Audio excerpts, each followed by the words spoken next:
It's pretty amazing, yeah, and it's a situation which doesn't happen very often, especially for somebody's first film. So to leave school early and be thrown into a situation like that was a real mixture of different things. But it was funny, it happened so quickly that when the audition was going on, I almost didn't have time to get nervous about it. But when we started filming, it was definitely overwhelming at times. Well, he's a little younger than me. I think I just turned 24 when we filmed it, and he's 19. In many ways, he's very different. On one level, you know, I'm a guy from England, and I'm British, and I'm not a soldier, and he's you know, an all-American Texan boy.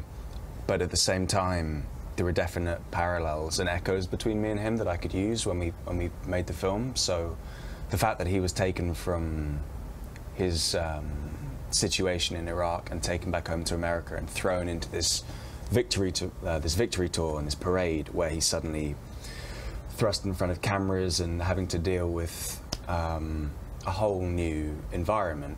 There was a similarity with me being thrown onto a film set before and being thrown into very deep water before. I think everybody can relate to that feeling of trying to work out who you are and where you belong and where you want to go.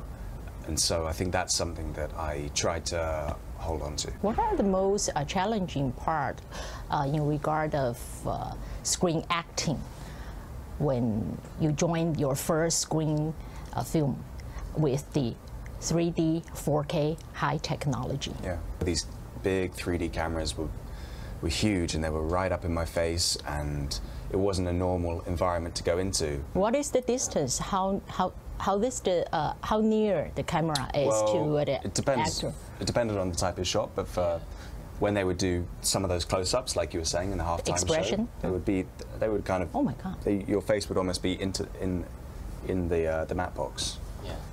Okay. So that took time to get used to.